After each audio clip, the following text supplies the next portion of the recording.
Well, thanks to your kind Patreon donations, we have been able to afford an office space. It's, I don't know, I like it. It's spacious. I got my desk is gonna go, it kind of is my desk. Anyway, we got that up there. Coffee machine's gonna go over here. We're gonna put the printer here. These pillars, they're kind of unsightly, and you know, there's graffiti, so we're just gonna tear these whole things down. We're hoping that we can just replace the roof. The roof would be kind of nice to get rid of and get back here. Otherwise, the neighbors are really great. They're quiet. They run their own little business of the medicinal type. There's a couple of those around here. Just a computer. We had to sell all the monitors. We had to sell everything. I'm sorry, guys, but they just did you pay the electric bill? Sorry. Okay, you know what? Electricity's gone out. Sorry, guys. We're gonna have to cancel Land Syndicate. I'm bad. I'm sorry.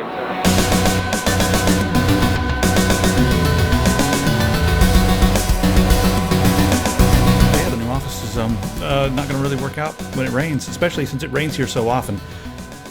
Everyone's probably pulling their hat going, what the hell's going on with your new office? I'll give you like the 30-second coffee-fueled version right now. So we signed a contract at one office downtown that was really nice, and it really needed some work. That's the problem. It needed new floors, new ceiling, new walls. So they were like, hey, we're going to give you guys a huge chunk of money, or 20 grand or whatever. Go in there, redo the floors, and that was like barely enough to get everything done.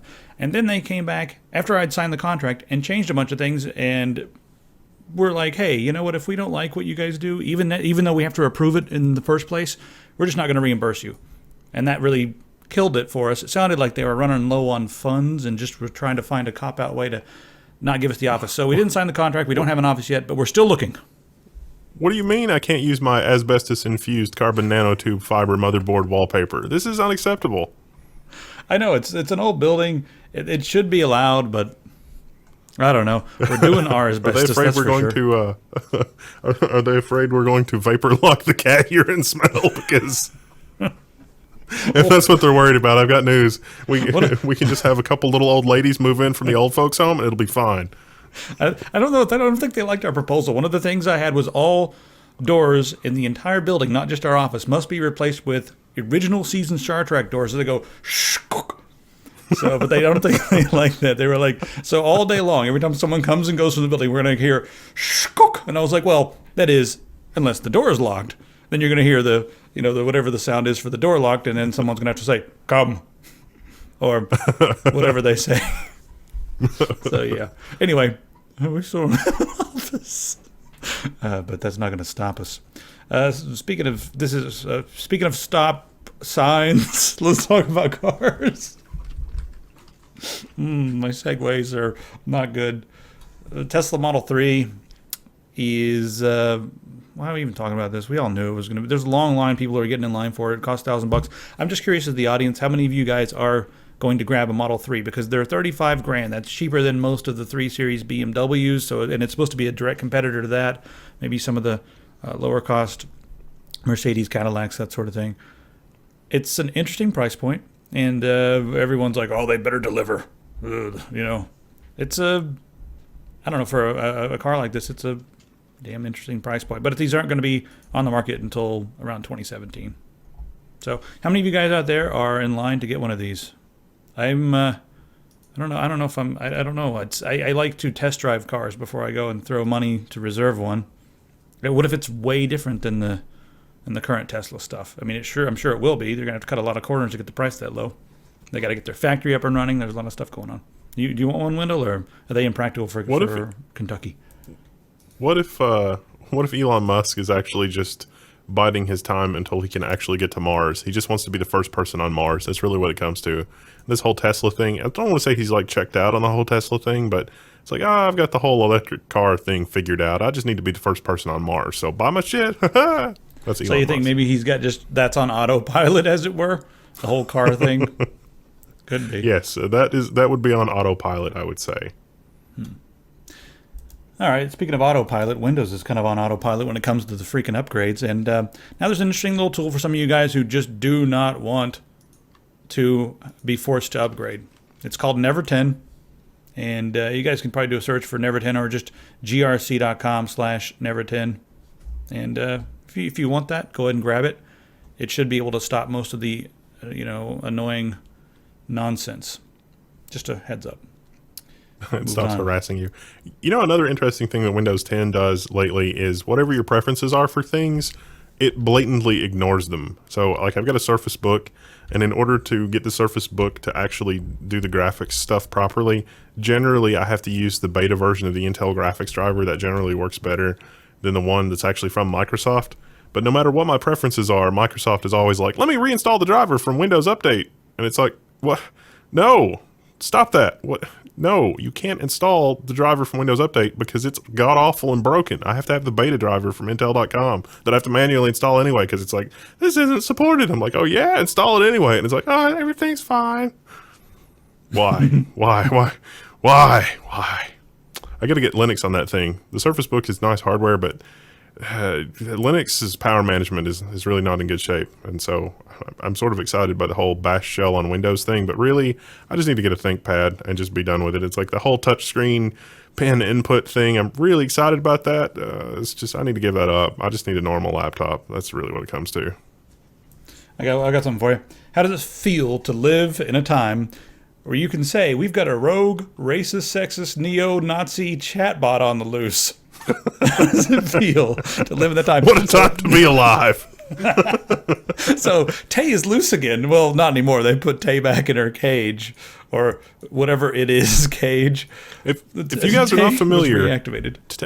Tay is an AI chatbot created by Microsoft, and her interface for the world was Twitter. And so she could use Twitter and talk to people and do stuff. She had a meltdown a couple of weeks ago because apparently people taunted her or something into saying very racist things. It was really just a reflection of the people involved. And then they were like, okay, cool, we got it fixed. That was an engineering problem.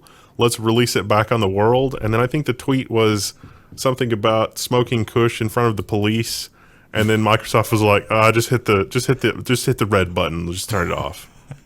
We give up. Yeah. They're like, hey, it's going to work this time. They turn it back on. It's like, I'm smoking kush. Kush right in front of the police.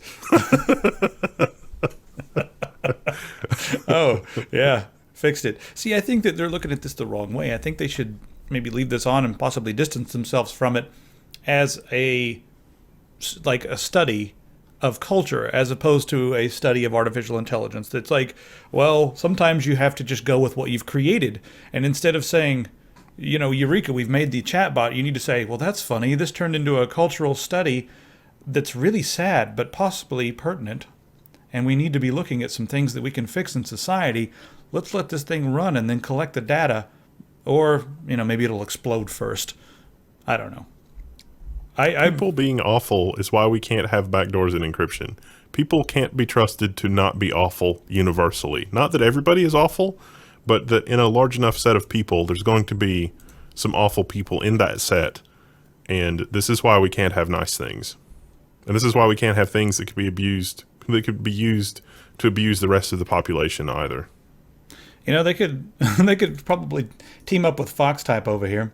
Now, FoxType is, they've created sort of their own little AI here. And it basically can take any sentence and tell you how polite it is. Like I put in, I'm smoking kush in front of the police. And the overall tone is 63%. It's kind of neutral, so that's not impolite.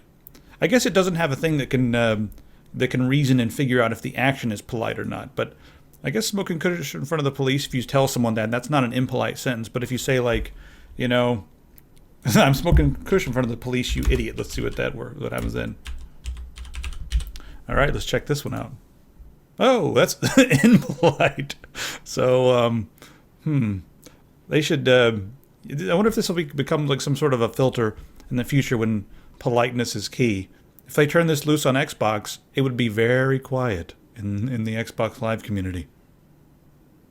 Anyway, if you guys want to go play around with that, maybe you're socially inept or trying to get a girlfriend, boyfriend, and you're just having trouble, and you don't realize that everything you say, you're coming off as an asshole, go here first. They should call this the asshole test. That's what they should do. You just put your stuff in there, like, get over here or I'll kill you. And you're like, well, what's wrong with that? I wanted you to come over that bad to hang out. Like, no. So this would be good for the socially inept as well. Great tool for you guys. All right, next up on the list. I think this is kind of our big topic for the day, one of them. And it may make you want to bash your brains out, Wendell. Want to talk about bash? Pretty much a terminal. Oh, yes. In Windows 10. So I guess first off, I'll let you go through this. This is more your field. My perspective on this, like, bash is a command interpreter. So Linux, command line, Unix, whatever. It's one of several different shells, several different command shells that are really popular on Unix systems. Bash is one of them. It's the born again shell. SH was, predates that. There's also ZSH, which is really popular. There's a lot. Bash has 20 or 30 years of engineering in it. Not just its own direct development, but also lessons learned in direct development from other things. There are still bugs being found in Bash. Most recently, famously, the shell escape vulnerability, which was sort of a big deal in security, with security on the internet in general, not long ago.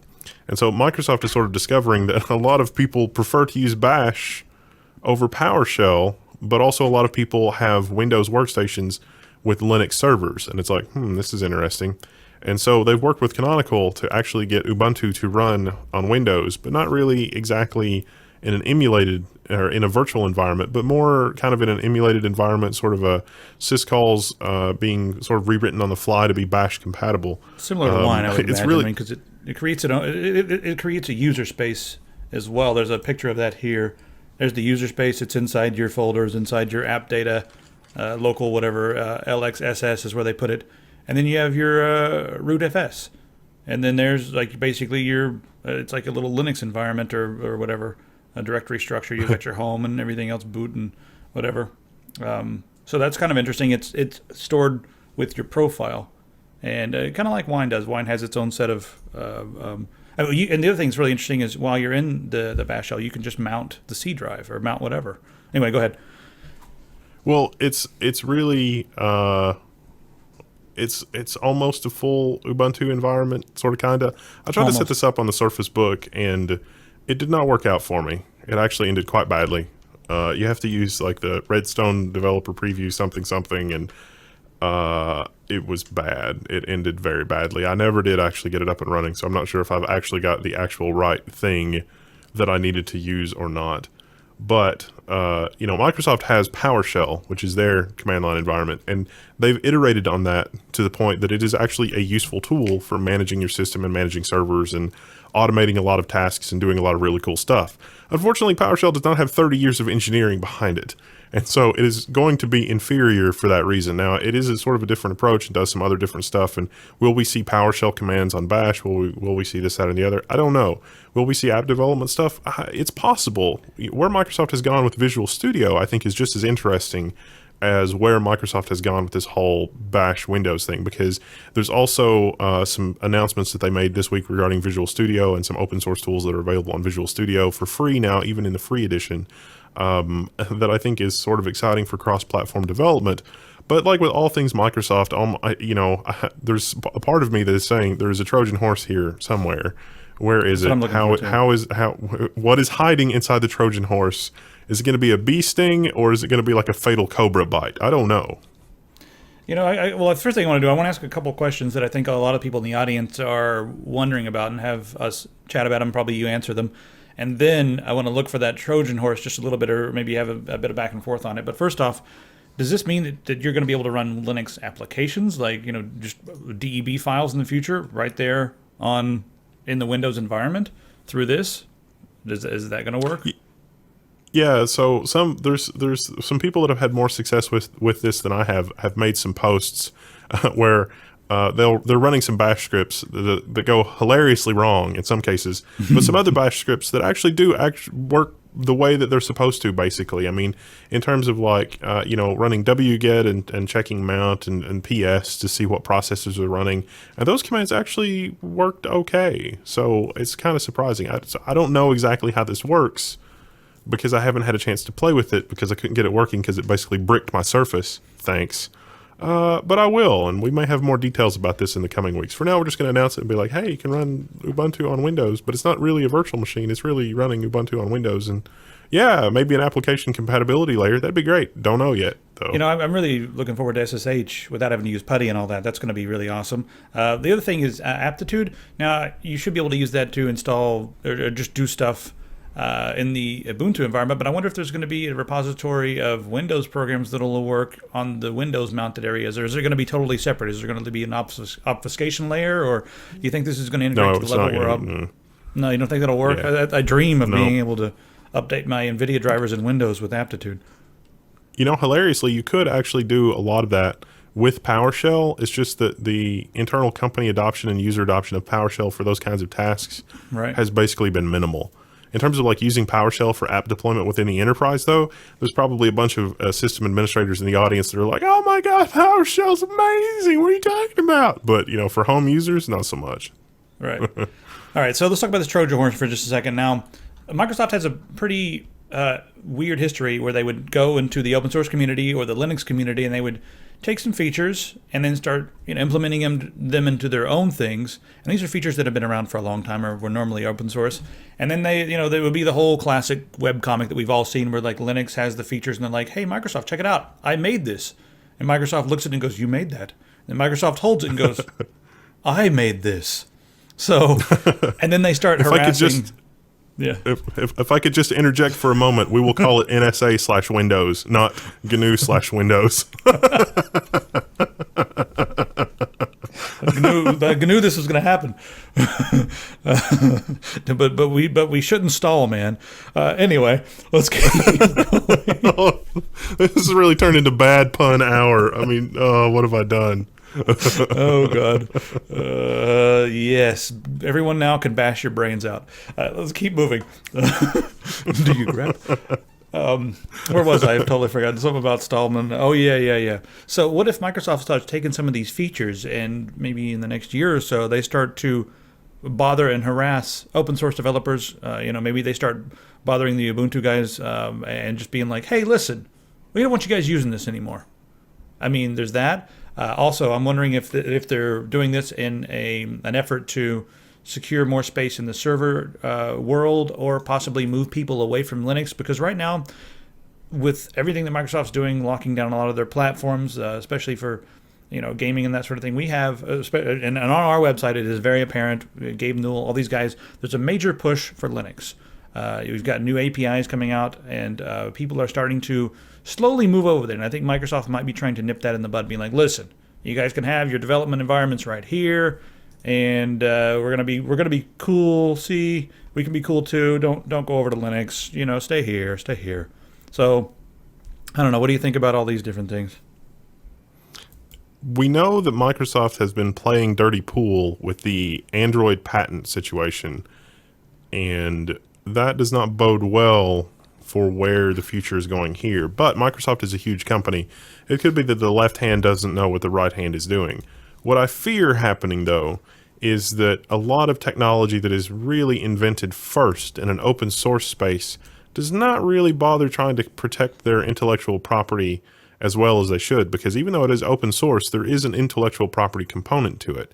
And so I imagine that there are scenarios where something is invented in the open source space that would serve very well as prior art, but because of the involvement with proprietary vendors, it can make it more difficult for those authors and those projects to really say unequivocally and clearly, down the road, that it's like, "Hey, this was invented in the open source space first. This was not appropriated from a commercial source," because Microsoft has legions and legions of lawyers and intellectual property people that are looking at what their developers are doing constantly and trying to figure out ways to protect their development efforts, not necessarily software patents, but, through other different things that they can do. And so to what you were saying with like the whole, "You made this, I made this," that can happen even completely innocently just because you have people whose job it is to try to capture as much of that as possible. I think that's one of the reasons why, there was the open source version of .NET, and I think that's why the lead developer left that project. Microsoft took over and they're like, "We're going to support this, is going to be great." The Mono project, and I think the lead developer left that project in part because of those kinds of things were coming up in that project. And so I really hope that doesn't happen, but we have to be really a little bit cautious here. I think also Microsoft has lost a lot of the other component of this is that Microsoft has lost a lot of mind share and market share among developers that are doing web development and DevOps and things like that, because using Internet Explorer for web development and using Visual Studio for like JavaScript development, for example, is far from a joy. And so I think Microsoft is sort of saying, okay, well, we can't, people are moving to Mac because Mac is closer to Unix. Maybe we can give people something closer to Unix this way, because when you're going to set up a web server and you're going to scale it up on Amazon, even with Azure, you're going to, it's still it's Linux based, and unless you go Azure, but then you have to do PowerShell. But then we're back to the whole PowerShell doesn't have 30 years of engineering behind it.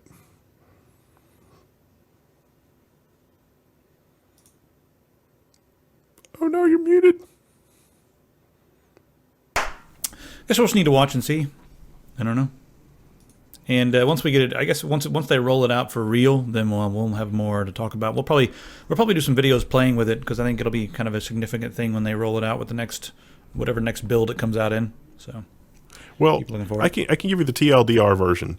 Of servers in the world, about 65% are Unix or Linux based, and Microsoft's about 30%, 32%, something like that. And if you're an unfortunate soul who has to work on a Unix or a Linux system server with a Windows workstation, that's a huge pain in the ass. And this will make that less of a pain in the ass. Yeah, you have to use putty and all kinds of other tools and whatnot. Yeah, but anyway, speaking of, the tools for locking down Macs are really, like in a corporate environment, they're fairly awful. So. All right, well, speaking of developing and working on Windows, let's take a look at what's going on with Xbox One right now. Pretty soon there's going to be a dev kit for Universal Windows apps on the Xbox, because they're opening up the Xbox to work with Windows apps. So it's interesting here. You've got this computer that's in your living room that they locked down a long time ago and said, no, it's not a computer, it's a console, but really it was a computer.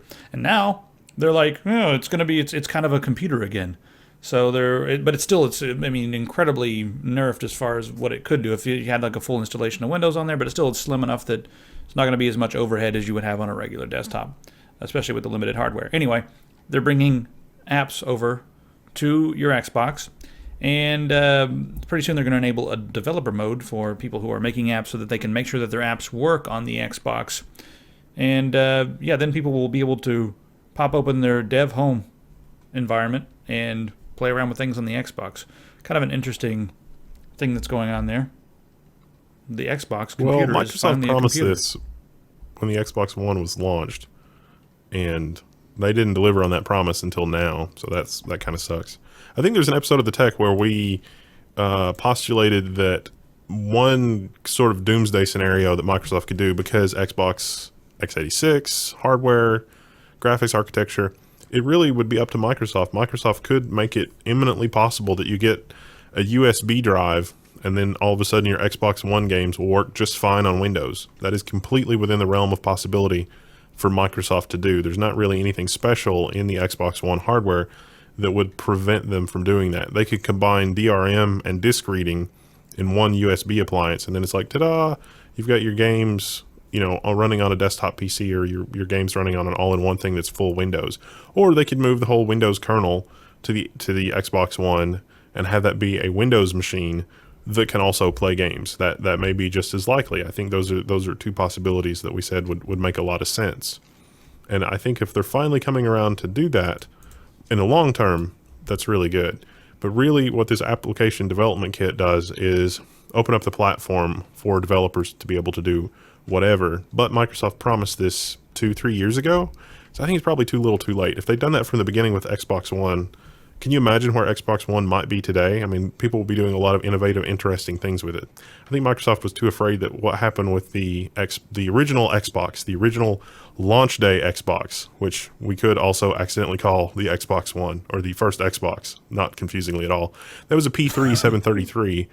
And people were buying those, myself included, and modding them back to a PC or modding them to a Unix box. And it was like, oh my gosh, they can get a Pentium 3 733 for, on special for not a lot of money. This is a really good deal. I'm totally going to do this. I think Microsoft was really paranoid about people doing that with the Xbox One. So they were like, we don't really want to do this.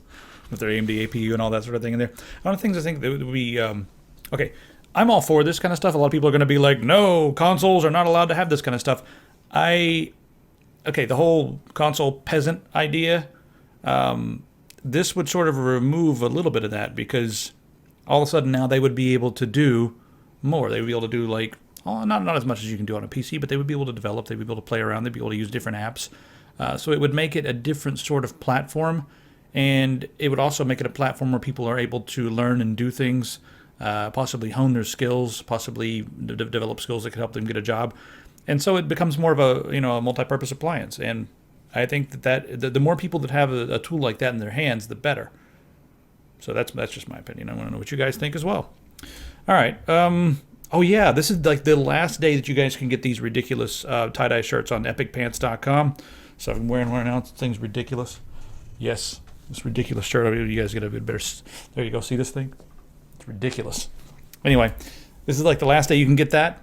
We've got a few other shirts of the month here if you go to the design of the month. All these different colors here. We decided to go all out with the colors, guys. So this is like the last chance you guys have to get some of these crazy colors. Also, the mouse. I don't like colors. No colors. You're wearing gray and white and black today. You had on the blue the other day, though. I thought I was the one who didn't like. I don't even know. Anyway, mouse is doing very well. Wendell, last night I was playing a game and my mouse felt funny, and I was using an old crappy mouse pad I had just lying around because I haven't pulled out all the nice mouse pads since the move. So I went and grabbed this out of brand new one out of the bag, and oh my god, the difference a regular mouse, like a real mouse pad makes. Yeah, I was like destroying everybody all of a sudden. So I love the tracking of the mouse. I like it quite a bit. So it's doing well. We'll make a few changes for version 2. So this is going to be, once these sell out, we've got 1,000. We're almost sold out. Once these sell out, you're going to have a one-of-a-kind item, and it's still going to be extremely accurate. And yeah, I will eat someone else's shoe if, no, I won't. I'm not making any promises that I don't intend to keep. I'm not one of those guys. And also, what else do we have that we can sell around here? Oh yeah, go the $150 best hoodie in the world. There it is, guaranteed by no one. Anyway, I don't have any idea. We have a $150 hoodie in the store. What is wrong with us? Oh, it's a chrome merino wool. This thing is awesome. It's got like pockets for stuff and it's amazing. Is it made for things north of the 46th parallel? Well, no, it's not. It's not even that warm. It's just it's fitted and it's got the secret pockets and all kinds of stuff. I don't know. It's just the best. It's Chrome Industries. If you guys know who they are, they make extremely nice stuff. People on Twitter today were complaining about Linus's $100 hoodie, and I'm like, if it's a quality hoodie, I mean, these things you buy them once and they last you for 20 years. If it's like some of the stuff that's cheaper, it won't last you as long. And that's what this one is. It's something that it's a buy it for life type hoodie. So, yeah, we've got a more expensive one. And I wish someone would get outraged and share the link. I'm so angry. I'm so angry that I'm going to share this link with everyone so they see how mad I am. And then someone will be like, that's pretty nice, actually. All right. That's how it works, right? Outrage is great. You know what else is outrageous? We have a Patreon. Can you believe us? Share the link. These idiots with the Patreon? So go ahead. Thanks to all you guys who are supporting us. You're covering right now the cost of the office and one employee. I know. You got a van down by the river. That's all we can afford. Come on, you guys need to pony up. Is this what you wanted? This is what they want, I think. I think they they enjoy watching us struggle.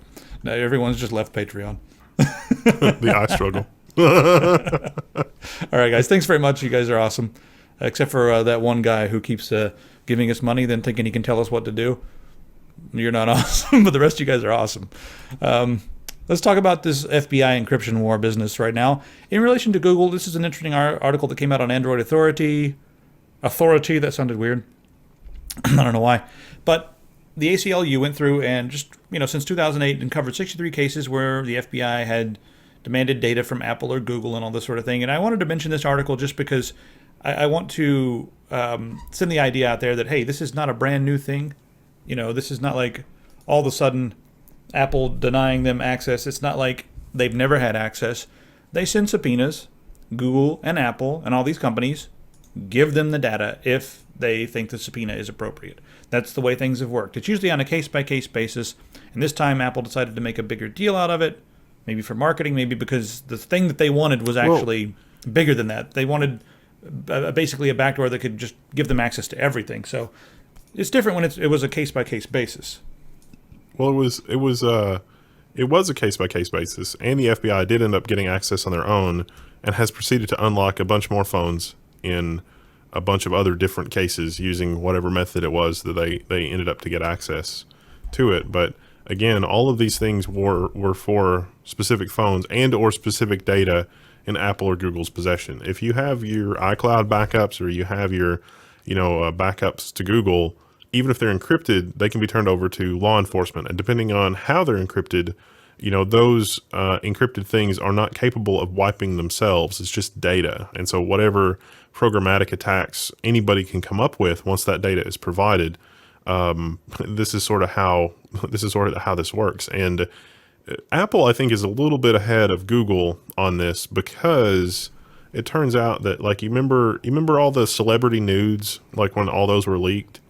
That was mostly a phishing attack, but how that happened was the people were able to get enough access to an iCloud account to be able to restore an iCloud backup of the celebrities. And so they just downloaded a copy of somebody's phone to a real phone, and then it's like, okay, now we can, extract messages or do whatever from the backups, from the backup images of those phones. And so that's basically the situation that Google is in, is that for law enforcement, they're turning over whatever backup copies of the phone that they have. It's not like they have real-time access to the actual real phone. They have access to whatever was backed up to Google, which I think is it's an important distinction. It's bad for user privacy, and it's bad for the whole, can the government abuse this kind of access, and use it for purposes that we would find appalling? Oh yeah, totally, absolutely. But it's a little different than real-time full access to an actual live phone, I think. But Google is having similar problems as Apple because their system is not, they can't, if they have the data, they can't not comply. But in Apple's case, they didn't have the data, but they could build a system to extract it. So it's slightly different. Yeah, but I just want to make sure that everyone knows out there that when they are able to, they do work with law enforcement officials. It's not like it seems like there's some mentality floating around out there that these companies do not give data to law enforcement agencies, and yes, they do. So that's basically it. Different circumstances, but All right, there's that article. Next up, this is going to be a fun, quick little talk. This is an article about the future of robo-security, basically the future of home security. And this is basically some futurists who sat down and they took a look at some things that are possibly going to happen in the future and just threw out all these interesting things that we could be seeing, like from companies like ADT and other companies that do home security. And they're pretty interesting, like drones that follow the intruder around the block, videotaping him for evidence. Systems that call the user by name. Can you imagine if you had a system? Because there's already these retinal scanners. They're putting them into schools and stuff like that right now, where they can take attendance just by a kid walks into the school in a facial scanner. That's what it is. It's a facial recognition system. A kid walks into school, his face is scanned, and he's there for that day. That is his attendance record. That is actually happening in schools. Imagine if that technology was taken to the next level, and you had a little infrared camera or some kind of a camera outside that was able to scan someone's facial structure as they show up, and if they're not wearing a mask, they can be like, "John, what are you doing in my yard?" Just like calling them out by name. That would be kind of interesting. Systems that spray them with water, just all kinds of different things. But the thing that's interesting about this all is it's going to be using tons of metadata. It's going to be connected to the internet, and it's going to be sharing all this data. And it's going to be looking for suspicious activity. So I'm sure there'll be lots and lots of false flags. And then what I'm wondering about is, let's say you're walking around in the night and you're wearing something, you look suspicious, and you're monitored on the entire neighborhood watch, and they send a drone out and they're looking at you. Are you now going to be in a database as a suspicious person? That's what I'm wondering. And yes. I think that we're probably I can answer that one right now. Yes, you absolutely will be. So you go walking through a wealthy neighborhood at night. You don't look like you're supposed to be there. They scramble a drone to videotape you. There you are. Suspicious person, which is going to make it much easier to get a conviction, because the next time something happens, like a year later, you get pulled over for a traffic infraction, they're going to get a warning. This is a suspicious person. I guarantee that that's what's going to happen. So, this sounds amazing, but I want you to, like anybody of you guys that have experience with a homeowners association, I want you to imagine one of those those sort of crazy people that are that gravitate toward homeowners associations and running a homeowners association. You know, they have the Napoleon complex. They're probably very insecure, probably make a lot of trouble for people over just the most ridiculous stuff that ain't nobody's got time to worry about. Now imagine a drone army that is, you know, the commander in chief of that drone army is that guy. And that is the future that we're walking into head first. And if I could take this opportunity to also work in the Internet of Things, this is also going to be the Internet of dangerously insecure things. Everything in this ADT video where it's like, oh, let's just, you know, use my touchpad to control the thermostat and turn the lights on and crap like that. There's the next social justice warrior or the next person, you know, like 4chan's going to get a hold of that, and they're just going to be sitting there, and the lights are going to be going on and off, and their deadbolt's going to be locking and unlocking, and their thermostat's going to cycle between 160. I mean, it's going to be the Internet of dangerously insecure things, and ADT is not going to have any idea how to deal with it. I guarantee you that this system is about as secure as a wet paper bag. Oh, that's amazing. Man, I can't wait to. I almost can't wait to see the Internet of Things, because I'm not going to be installing anything that's connected outside of my own house. But I know everybody else is, and the entire universe, when all this stuff goes online, is just going to look like one giant Onion article. It's going to be wonderful. It would be great if we could do some kind of a comedy skit or something with this, because it would totally be like 4chan plays the Ride of the Valkyries through the thermostat while releasing the drones on the homeowner. And the homeowner's running around getting water hosed and sprayed with chemicals that will mark him in case he tries to escape. He's like, no, it's like, I have to go to a meeting. What's happening? I don't understand. Gets locked in his own house. All I did was post some things on Twitter about female butts in video games, and now this? It's like, yep, that's welcome to the Internet of Things. Oh, God, because female butts in video games are the worst thing happening to the world. We should combat that. At least the descent into anarchy from the Internet of Things will have some good music. I mean, I could get down with some Ride of the Valkyries while all this chaos is happening around me. And you know they're going to, oh man, I can't wait till they lock someone in their house in like Arizona and turn on like 5 fireplaces. Oh, that, like, no. Lock their fridge, they can't get to the water. It's awful. But it's going to happen. Anyway. Speaking of feeling strange effects, I don't even want to talk about this article. I'm skipping this movie article. And let's talk about teens preferring YouTube and Netflix to TV. I'll make a quick mention of this because it's something we already knew. But the one thing I do want to mention is, yeah, of course, they prefer watching things on demand on their computer. But they also are not that turned off by ads. That's what I want to come down here and let you guys see. It looks like over 80% are okay with a 15-second pre-roll to get to their content.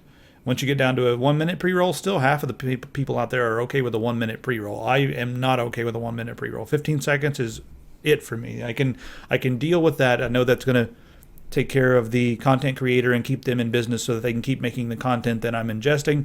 But 5-second pre-rolls like they do on Vessel, those seem to be well accepted. 1-minute pre-roll on an hour-long program might be okay. Yeah, but most of the time, like 1 minute on a 20-minute thing is like a lot. That's a significant percentage.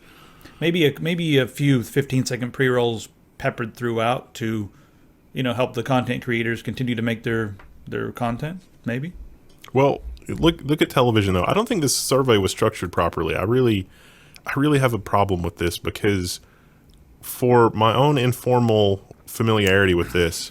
The younger generation, it's not that they dislike television per se, but when you do the math, the television is 15, 18 minutes of commercials for an hour of programming.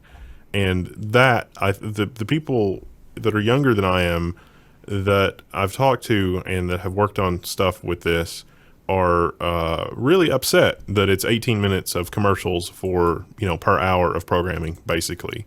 Most of the time, the commercials are loud and annoying and dumb, and cable companies have gone out of their way to cripple 30-second skip features on anything that you might have with interfacing with television. And by doing that, they have undermined their own platform. By doing that, they have made their own platform more obsolete faster because YouTube and Netflix and Hulu and these kinds of things are just infinitely better for content organization, for content discovery, for a la carte in every way imaginable. Those platforms are better, and by cable companies insisting on, it's like, no, we are in charge. You will do things the way that we want you to do them. They've only hastened their demise. One other thing I want to mention about this survey, I totally agree with that. But they're going to do as much as they can to, I guess, keep themselves alive. They're just going to do. They don't want to change, but they're going to do everything they can to block the new technology, as opposed to getting hip to the times, I guess. Speaking of getting hip to the times, let's talk about this statistic that's interesting. They said about 65% pretty much just watch content all day. They start in the morning watching a little bit of YouTube. When they get home, they throw on Netflix or something. They just watch content pretty much all day. That's a very high percentage. And one of the reasons they do it is to stay up on current events, because when you get to school, you don't want to be the kid who is like, dude, did you see the guy who threw a cat across the room and it landed on a ceiling fan, did 4 backflips, landed on the dog, and the dog did a cartwheel? Did you see that video? And if you say no, you're going to be like, oh, man. So you need to be able to have conversations about the cat that flew across the room, landed on the ceiling fan, landed on the dog did a cartwheel. You got to be hip to that stuff. So it's really changed the world in a lot of ways, because now we're expected to know all these things. And I know that back when I was hanging out with people more often, they were always, appalled if I hadn't seen a certain thing on the internet. And I felt so out of touch because I hadn't seen everything on the internet.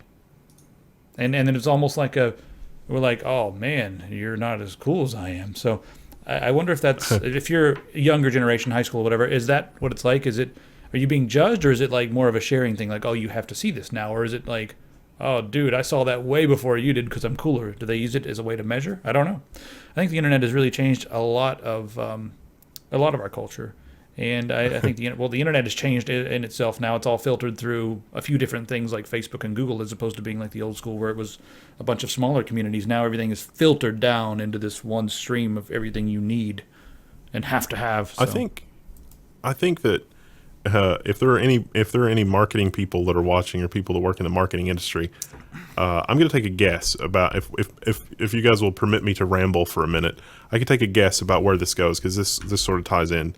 The younger generation is not really, and the tech savvy generations in general, not just young people, but anybody of any age that is in general very tech savvy.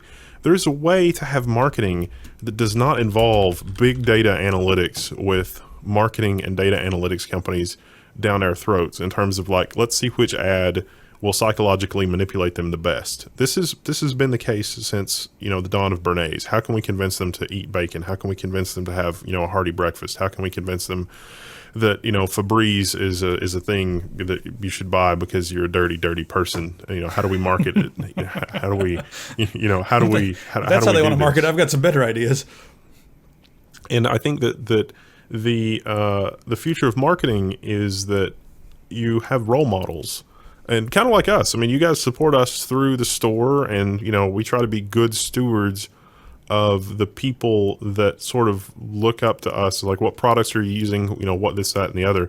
And the thing that's different about, the store that we have is that they're products that we genuinely like. They're not just like the cheapest t-shirt imaginable. It's a reasonably good quality t-shirt, and it's a reasonably good quality this, that, and the other. It's not, it's not meant to be anything like earth-shattering. It's not meant to be like $100 t-shirt.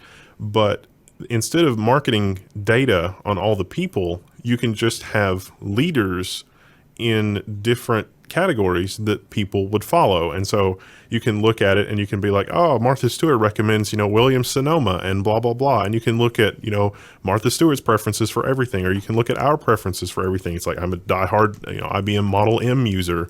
Why do I like that keyboard? Why does everybody always say, why are you using that jank keyboard from 1987? And it's like, hey, don't knock it till you tried it. And jank is the new swank, is what I always say. Yeah, well, these preferences are things that you can discover. And so our preferences for things, are things that you guys can sample because you're participating in the culture. And so it's not like it has been where you've got, music and movies, and it's a relatively small subset that is being impressed upon the population. It is a huge tapestry of lots of different people that any given person will follow.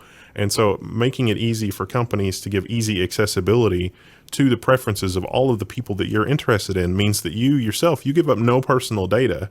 You just follow the other people, and the people that you're following are the people that give up a little bit of their privacy or take, marketing or commission or whatever. It's like we sell you t-shirts with a little bit of a markup because we can put our logo on them and you like them and you support us with that. So the markup is not as little as it could be. We appreciate your support, and that works out pretty good.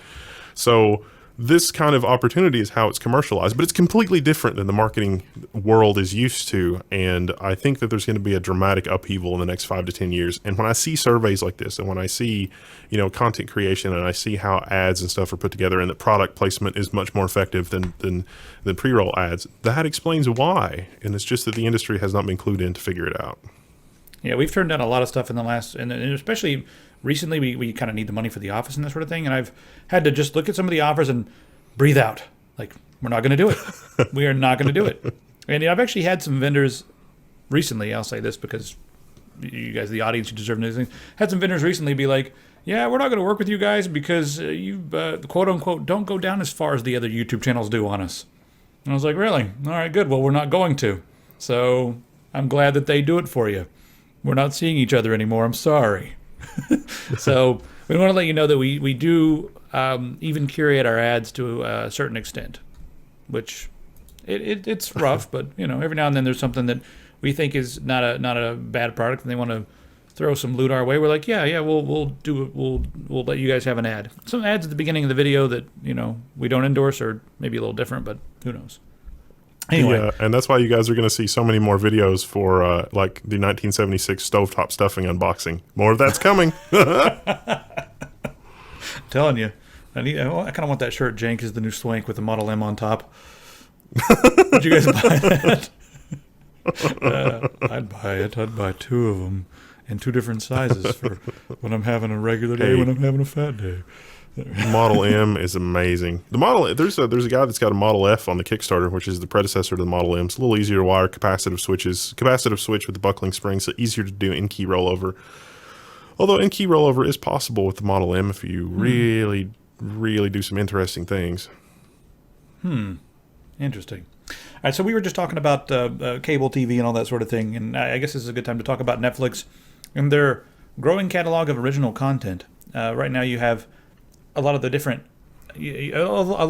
content libraries are being removed from Netflix, and it's getting more and more difficult. Actually, almost everything I wanted to watch this week, I was like, let me go check at Netflix and see if I can, because I've got 3 monitors, I can throw something on the 3rd monitor over here and have it playing. So I've ended up just watching mostly Netflix and Amazon original content on my 3rd monitor because nothing that I wanted to see was on Netflix anymore. It's all been removed or whatever. Or maybe it's only available in some other country because of some stupid, dispute over rights and that sort of nonsense. And then it's just forcing people to torrent stuff. All you idiots. Again, we have an example of incumbent companies hastening their own demise by just being dumb. Yeah. And so, speaking of hastening their own demise, people aren't going to watch their stuff anymore because Netflix is making stuff, and it's pretty thoughtful and good, and it's not limited by weird rules of what they can and can't do. They could just make whatever content they want. And so this year, they're planning 600 hours of original content, 31 original shows. That's a lot of stuff. Wow. And a lot of it's really well done. Yeah. I'd also point out these are not reality shows for the most part, which reality shows are the easiest to produce, the cheapest to get out there, and what has dominated quote-unquote mainstream TV. And what Netflix, the projects Netflix is working on seem interesting to me. Yeah, I agree. Most of them. I haven't looked at all the stuff. I'm looking forward to The Crown, the one that I think it's during Winston Churchill's time, and that one looks interesting. But the Daredevil was, it's whatever. It's fun. It's a good 3rd monitor show. I don't think I'd make it a main monitor show, but it's really well done. And I don't know. I'm curious to know what you guys think of some of the content coming out of Amazon and Netflix. And is this the way things are going to be in the future? Because when you're producing content this way, you can make anything you want. You're not beholden to the rules of cable television. So I think it's also more in line with our culture because no one follows the rules of cable television unless you're like, no, I don't think anybody does. Just in regular conversation, it's unnatural to me to have a show that just doesn't sound like natural conversation. Does that mean everyone curses? And yeah, a lot of people do. Anyway, at least people I know. I guess maybe some places. People just yell at each other. This is not a conversation. I don't understand. So yeah, that's what they're doing to keep people subscribing, growing their originals. Maybe we should pitch them an original. If we had the loot, we could probably do something very cool. Down by the river in the van. In the van. maybe we could put an engine in the van and take it on tour to explore nerd culture around the world. That would be pretty. That's sort of no. Okay. But put a couple pedals in there. If Netflix fits the bill, we can put a motor, maybe a 4-cylinder. Oh, I know what we should do. We should write Netflix and tell them that they need to do a show that is about nerd culture, and then that would basically just get a job working for Netflix, and then that would fund it. That would work out pretty good. Let's talk about this. We haven't talked about this before. China's credit score system that they have for their citizens. And, we mentioned this a long time ago, but there were not really a lot of details on it. Turns out Orwellian. Yeah, I mean, when we were over there, some of the people were talking about it, and they weren't really happy. But China doesn't really like it when you talk about these kind of things on the air, so it would endanger our ability to return to the country. But what I want to talk about right now is the ACLU is saying that it should be a warning to Americans, because some of these systems in China, they're very upfront about it. They're like, hey, okay, listen, if you play a video game, what this first is it's a credit score for you as a citizen. You know, like, are you a good person, trustworthy person? Are you in good standing as a citizen? Well, if you play video games, that's negative. That's actually a negative effect. Just playing video games, negative. If you post political comments online without permission, that's negative. So that's going to control a lot of the things you do and say. It's worse than a chilling effect because it is a direct effect. It directly affects you. Now, you see, the ACLU is warning about this, but what I want to mention is some of this stuff is probably already going on. You know, it's all out in the open in China, but I would imagine that there are systems here that are able to categorize you based upon the metadata. And I'm not sure, but I would love to know what is good and what is bad, and what sort of a standing we're all in, because this is, guys, let's just face it, this is probably happening in the background. You guys are going to be like tinfoil hat, and in 2 years, someone will release a document and be like, oh yeah, they totally have a score on you, and guess what? You played violent video games, and that was a strike against you. So now you're a strike, and you went walking around in that rich guy's neighborhood, so now you're suspicious and a gamer. Ooh, double strike. Anyway, we should just be aware of this and see it as a warning sign. Yeah, that's pretty much all I want to say about that. It's going to be in full effect and mandatory by 2020, but citizens can currently track their score via the free Sesame Credit app. I wonder if this sort of thing is going to push. Well, I mean, the people over there already don't say much negative when it comes to the government on social media and that sort of thing, just because it's frowned upon. But I wonder if they are going to start gaming the system and that sort of thing, and just start creating an ideal of themselves on the internet and then purchasing and playing video games. How are they going to? Because people love to play video games, and the video games they're for sale over there. There's a bunch of them. Consoles are not really a thing over there. PC gaming is huge. You got billions of people. I wonder if they're going to figure out a way to purchase video games under an alias, or I wonder if they're going to figure out a way around this, because people love playing video games. I'm curious. I wonder. So anyone in China watching through a proxy? The situation with China and America is that it seems like China and America are in this game where each one tries to one-up the other with something even more Orwellian, and I'm really worried about what the American response to this is going to be. we might be off the air. I don't like that. Well, this happened recently. tick-tock, they're gone. Intel stopped the whole tick-tock thing, and now they're just doing whatever they do. I don't know. Yeah. For tick-tock those of you guys who didn't know. Yeah, go ahead. Well, I was going to say tick-tock is where they basically came out with a new awesome architecture, and that was like your tick. And then the talk was they tweaked it and improved it and added features, and then it was sort of a and cycle. Die shrunk it, yeah. So that's no more. Yes. So Intel has been following the cycle for quite some time. Moore's law before this was, the transistor count doubles about every 18 months, which got conflated and transitioned into, computing power doubles about every 18 months. And, what we've been saying for a while is basically confirmed. And that is that, the gains that we've seen in general for everyday users really are not super significant. Most of the gains are not from computation. It's from adding additional instruction sets. It's from faster peripheral interface. It's from faster memory interface. It's from basically everything to do with the CPU that is not really around generic computation. And so with Intel dropping tick and tock, the tick and tock cycle, they've really extended it from 18 months to something more like 2.5 years. So there's going to be another part, past Skylake that basically uses the same process, lithography process as Skylake, that's going to have some improvements. And so next generation CPUs are really going to be relatively minor updates. But if you look, all the way back to like the i7 2600 to now, the IPC gains are really not super significant. Most of the gains are from clocks and the peripheral interface. Most of the gains are in power usage reduction, dramatic power usage reduction.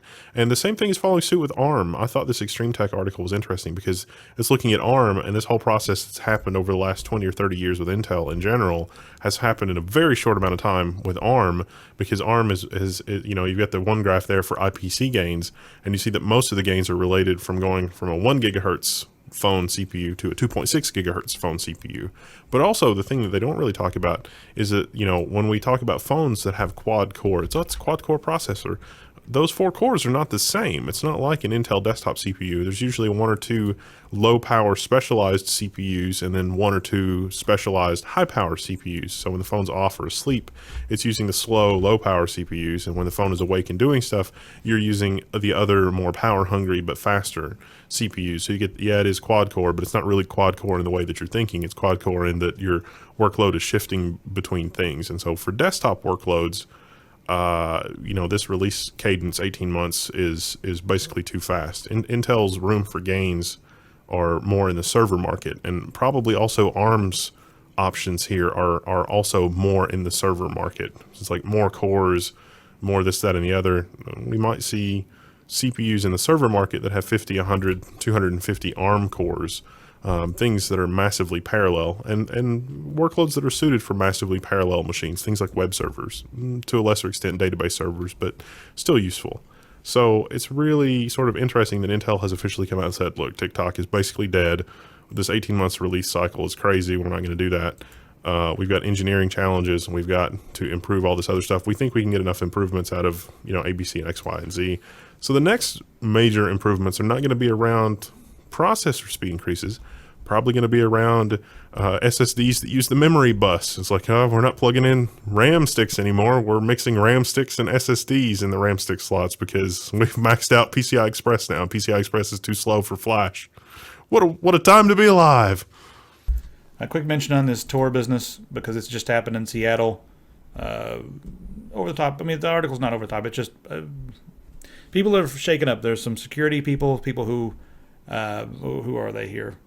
Outspoken, I suppose, privacy activists, that's what they say, but they're big on Tor. Anyway, they got raided. That's basically what happens. If you are a prominent person and you like Tor, you support Tor, you whatever, they're going to raid you. That's just, it's a scare tactic.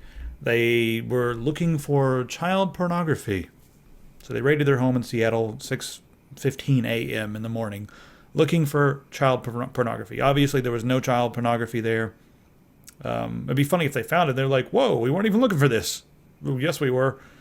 But it's just, remember, that's what they're doing to scare people who are all about security and privacy. People use Tor for a lot of messed up stuff, but it serves a very important purpose. And people use cache for a lot of messed up stuff too. Yeah, I feel like that the law enforcement should have known better in this case. Especially Seattle. It's kind of I don't know. Speaking of law, let's take a look at Ryan's law that's proposed in California. This needs to be law everywhere. It's just common sense. So back in 2014, a guy named Ryan Black, I believe we even played some of this on the show.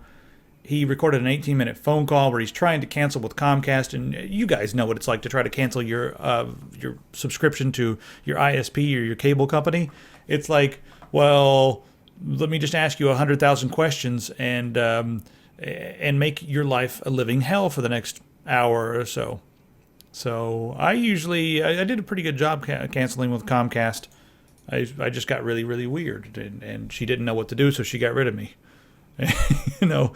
As quickly as possible. That seems to work. I mean, she probably could have hung up on me, but it worked for me. But anyway, there is a bill on the table that would essentially make it as easy to cancel as it is to sign up. You can just sign up on these websites by going online, doing your stuff. You can sign up right there, but you can't cancel that way. So they wanted to make it as easy as just going on and clicking a couple things, and you're canceled.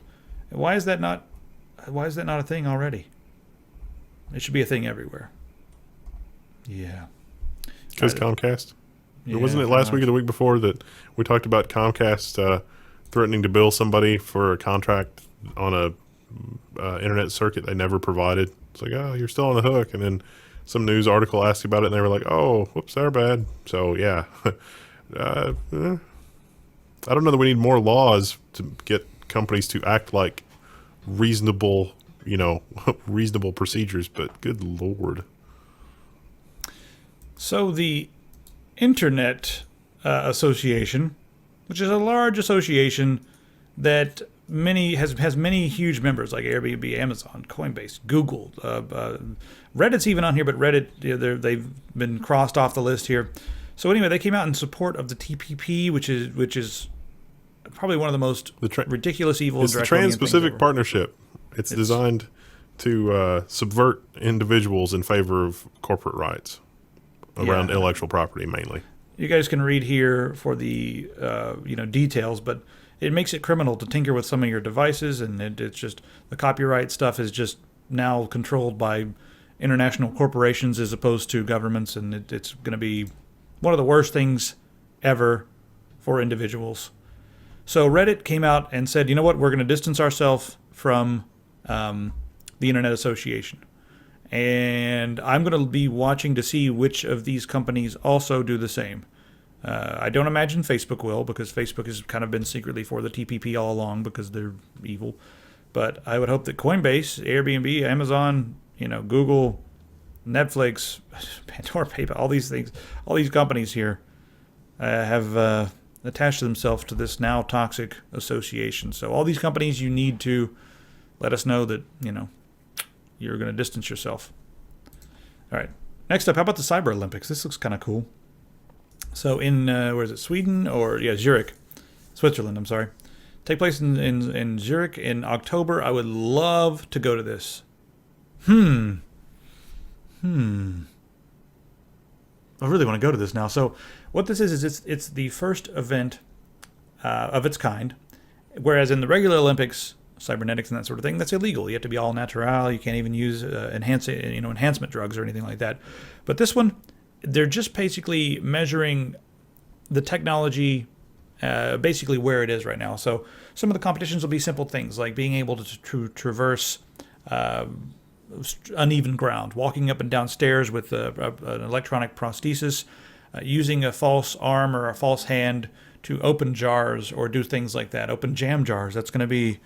can you imagine the announcers on that being like, "Oh yes, he's done it. He's opened the strawberry jam." I think that's actually going to be kind of cool. Yeah, but I mean, it's kind of cool though because this is step one, right? And it's interesting to see. That's why I want to go. I want to go take a look at this because it's step one, and then in 20 years, we're going to be like, "Damn, we can't keep up with these cyborgs over here opening 20 jars at the same time while running a marathon and shooting fireworks out of their ears. It's not fair." So, is it going to be like RoboCop versus Johnny Five versus a Cylon versus the new Cylons? I mean, is that where we're going to end up? Because I think that's where we're going to end up. I'm not sure that's the direction we need to be headed in. I think it'd be fun to watch. Hell, I'll that'll be the only reality show left on regular basic cable will be cyborgs versus humans. That'll be it, and it'll all be Didn't on they an cover island some of somewhere. this in Deus Ex? I mean. Probably. I think this is the first brick in the wall that's going to be building that wall. So, that was loud. So yeah, here's the some of the events, picking up balls, moving stuff. Really interesting. Wow, that arm looks pretty cool right there. Yeah, Penguicon last year was all about 3D printed prosthesis and low-cost prosthesis, and some of them look more functional. The 3D printed prosthesis look more functional than some of the stuff that I've seen in the preview for this. So it'll be interesting to see how that shakes out in the next little bit. Whoa. Sorry, I'm enamored by this. I'll pause it and we'll move on here. Oh yeah, here's the whole video for this. So you guys should go watch this video. It's kind of cool. And let me know if you guys are curious and you would like to see us go. A lot of it's like mind control. They're doing some EEG stuff as well. Like people who are paralyzed, but they're able to use their minds to move or play games, that sort of thing. We can play Tux Racer. Yeah. I'm not sure if we should talk about IBM's brain-inspired supercomputer or not. This is something that's not new. It's just that now people are starting to use it a little bit. Do you think it's worth talking about here? I think we covered this last week. Yeah, I think we kind of covered most of this. So I'm going to keep on moving on to quantum computing. Google has said that their D-Wave computer, the controversial quantum computer, actually has worked, and it has performed quantum things. Before they were saying, well, we're not sure if it's actually utilizing quantum stuff. And the difference in regular computing and quantum computing is regular computing, everything's Boolean, where you have ones and zeros and that sort of thing. Well, this has a superposition of the two, which is basically a 1, 0, or a 2, which makes things way faster. And Google has said, oh, we were able to do some things. And first off, they were simulating the quantum environment or the quantum computer. But now, actually using the quantum computer, it is way faster than their simulations. And right now it's 108 times faster, but they're saying that some of the things they do could be over 100 million times faster than a regular computer. And Google has said that this was a quantum action. Something happened here. Now, we still need peer review. We're still going to have to reproduce these test results. But, the implications if this works, pretty crazy. This could be artificial intelligence and Android. It is really exciting, and I learned something that I didn't know before reading this article, which was when Google bought D-Wave in 2013, the quantum effects from what D-Wave was saying was happening had not been proven to actually be taking place. Like, it was not actually 100% guaranteed that what was being observed in the output from the original D-Wave was actually a quantum effect. This would seem to be a confirmation of that. But holy crap, if you can get $100 million out of Google just for talking about quantum computing, where's my check? Yeah, we're in the wrong business. We're talking about it instead of just talking about it. We have too many layers. Yeah, that should be worth at least a cool million. Come on. Yeah. All right, video games. There's a lot of new stuff this week, but this is what I'm currently playing. Hyper Light Drifter just came out, and oh my god, that game is pretty difficult with a mouse and keyboard. I'm going to have to switch over to a gamepad soon. Where's my gamepad anyway? Oh, yes, here it is. I grabbed up this thing called the Game Sir. There it is right there, Game Sir. I've been using this, but I'm going to use this as just a second to rant. Indie developers and regular developers, when you're making your game, don't just program for Xbox and a PS4. Well, most people it's just Xbox, but then they're like, oh, we were also nice enough to do PS4. How about just a generic gamepad? This is Bluetooth and it plugs into USB, and that's how I was playing, but it doesn't work unless I run an emulation to make my computer think that this is an Xbox controller or something like that. So I have to use input emulations and all that nonsense. It's really annoying. I guess I could go find my PS4 controller somewhere, but end of the rant. The game is really beautiful, and we have an affiliate link with Good Old Games. If you guys want a DRM free copy, you can do that. You can buy it on Steam, load it up with hot DRM, delicious hot DRM, or you can get it on Good Old Games. And the link's on the website. You can go grab it for Hyper Light Drifter. The game reminds me a lot of Zelda, and that's why I'm talking about it a lot. Except it's the more difficult. The battles are more visceral and quite a bit more difficult. But yeah, something about the gameplay style is a little bit Zelda-esque, but still new and different. I don't know. It's also it's a Kickstarter success story.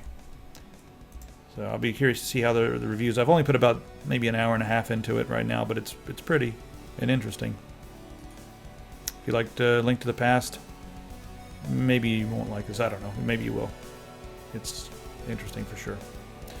All right, that's pretty much it for today. And again, thanks to all the Patreons and basically everyone who watches. You guys are all good.